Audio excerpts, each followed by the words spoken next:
बलांगीर जिले में छुआ चोरी उद्यम अभियोग जड़े अटक। कंटाबांजी सहर वार्ड नंबर 15 रे छुआ चोरी उद्यम अभियोग रे जड़े अजणा व्यक्ति को स्थानीय लोके धरी पुलिस को हस्तांतर करिसेंती। सूचना अनुसार काउंसिलर सुनीता बुडे को तांको पड़िसार जड़े छोट झील को दुकान रे बसिथिबा समय एक अजण व्यक्ति सेठाकु आसी चॉकलेट देबा और अन्य गाँ को बोले नेबा कथा कही दुई झील को सांगरे नेबा को चेष्टा करथिले। व्यक्तिटी को देखि भयभीत हुई दुई झील चित्कार करिबा परे पड़ोसी लोके घटनास्थल रे पहुंची झील मानकु उद्धार करथिले।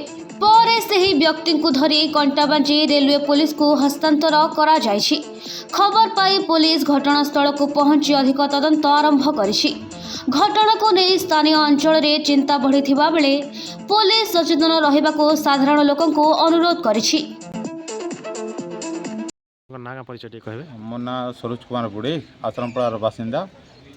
गोटे घटनाटा घटला पिलाटा आसला आरु किन बाहर रे दुईटा आमर छुआ मन के इाड़ साड़ू काना कला आमे नहीं जानी। आमर पड़ोसी जेन अच्छन से मैंने आमके डाकला पर आम जानलु जे किछु गोटे घटना तारपर आम आइलु छुआ देखलु छुआ मैंने डरी कर थिले।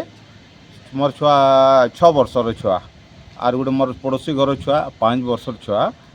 तो देखला पर आम इन के आनिक जीआरपी थाना रे। कंटाबांजी जुगल किशोर सबरक रिपोर्ट कोसला प्रवाह।